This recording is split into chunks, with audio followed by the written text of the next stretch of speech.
과일나무 심은 지 수년이 지났지만 나무는 엄청 자랐는데 과일은 열리지 않아. 이게 무엇 때문인지 얘기를 나눠보면 나무 잘 자라라고 질소기 많은 퇴비를 잔뜩 주어서 생긴 원인도 가끔 찾을 수 있습니다. 그렇다고 퇴비나 질소 비료를 주지 말아야 한다는 뜻은 더더욱 아닙니다. 그렇지만 과일나무 꽃피고 열매 맺고 또 그 열매가 크고 수확기가 가까우면 빛깔과 당도 맛도 내어야 하는데 그때마다 주어야 할 비료가 다른데 퇴비가 좋은 비료이니 많이만 주면 나무도 무럭무럭 과일도 주렁주렁 열려서 굵어지는 줄 생각합니다.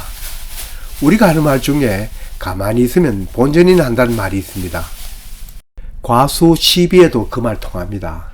그냥 아무것도 주지 않고 그대로 두면 과일은 열릴 것입니다. 물론 탐스럽게 커가진 않겠죠. 채소나 과수의 비료 각 영양소별 역할은 알아야 효과 있게 줄 수 있고 또한 비료별 성질을 알아야 제대로 줄 수 있습니다.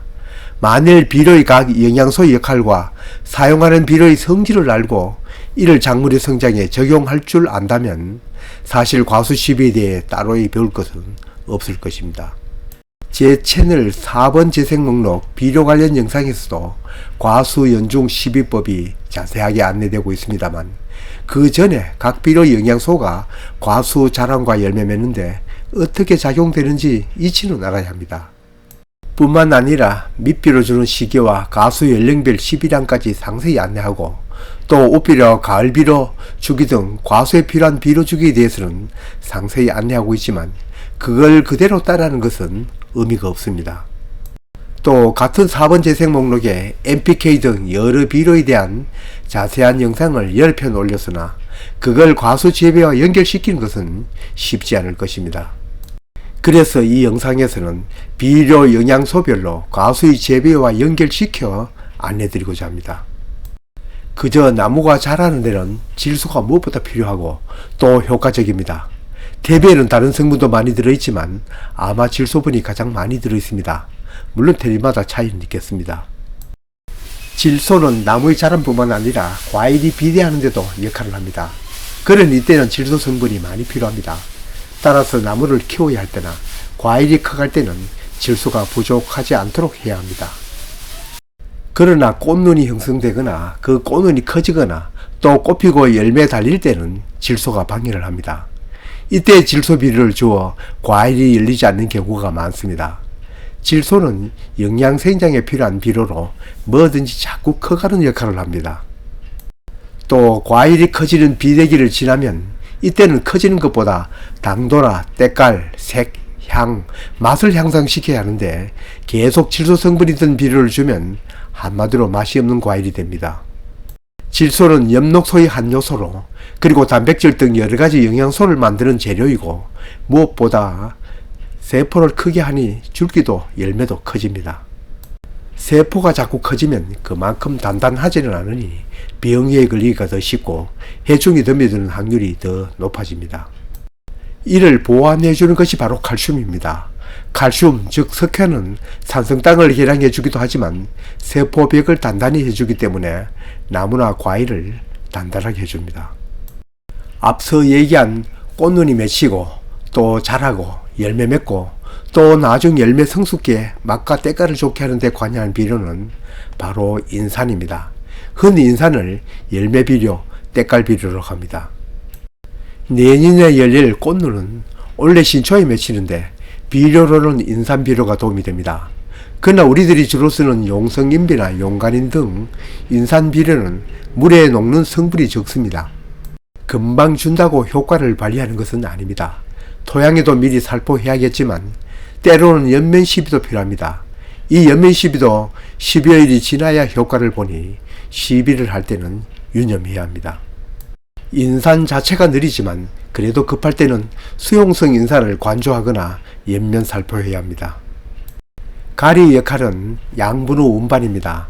물론 그 외에도 호흡에도 관여하여 동해나 가뭄에도 대비를 합니다만 뿌리에서 흡수한 무기 양분이나 광합수를 통해 얻은 양분을 필요한 것으로 옮겨주는 역할을 합니다. 광합성에서 얻어진 비료를 열매를 보내는 역할은 붕소도 하고 칼슘도 호흡을 통해 사라지는 손실을 다소 억제하는 역할을 합니다. 열매가 커질 때는 그 양분을 열매로 옮겨주니 바로 과일이 커지는 데도 관여를 한다고 할 수 있습니다. 그래서 가리를 열매 비대 비료라고 합니다. 질소의 대표적인 비료가 요소라면 인산의 대표적인 비료는 용성인비나 용가린, 그 외 수용성 인산가리나 인산칼슘 등이 있습니다.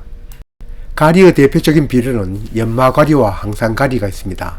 앞서 인산은 때깔과 맛을 좋게 한다고 했는데 맛을 좋게 한 비료는 황성분도 있습니다.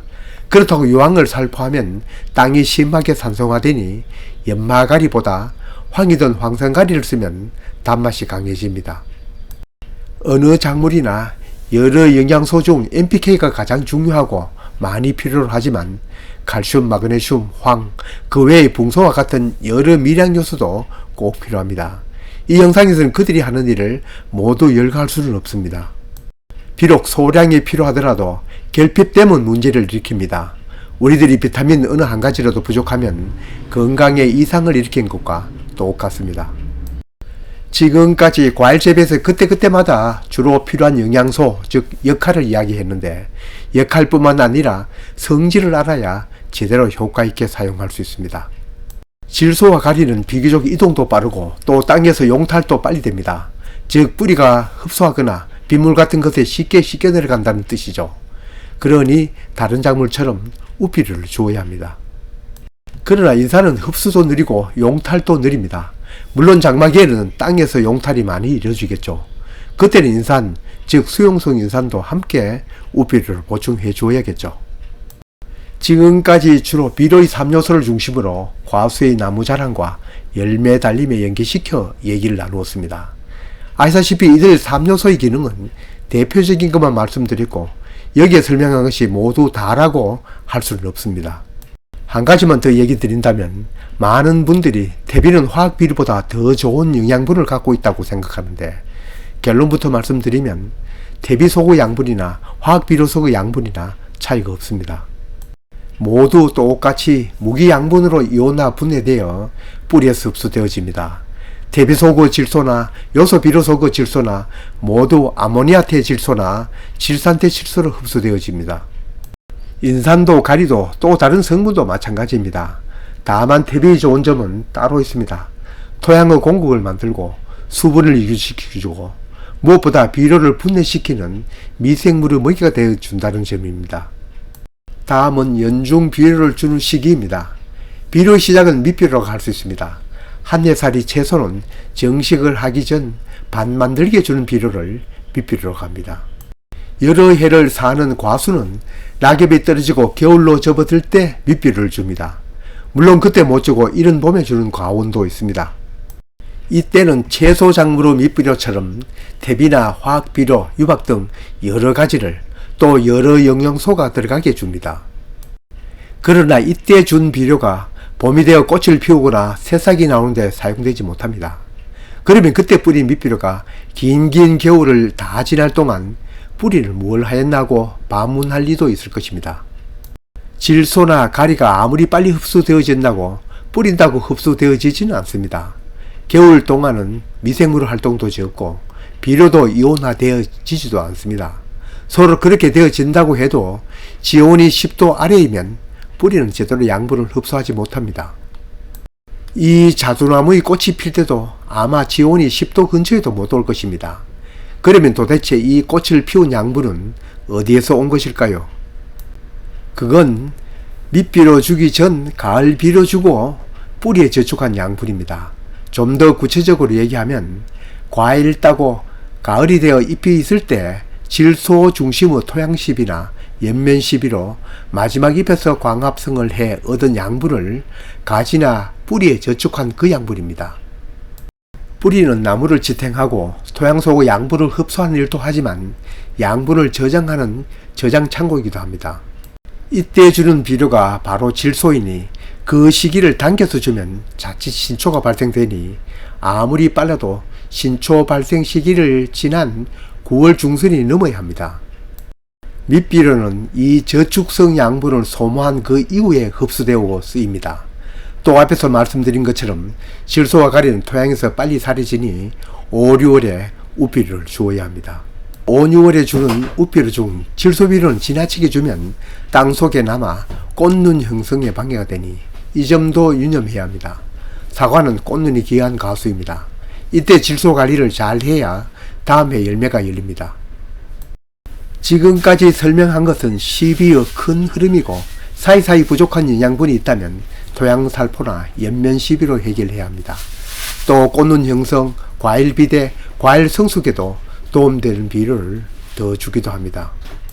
과일은 조금만 더 크거나 당도가 더 높거나 때깔이 좋으면 값의 차이는 두세 배도 넘겨나니 전문가원에서는 사이사이 그때그때 필요한 비료를 연면시비를 통해 공급합니다.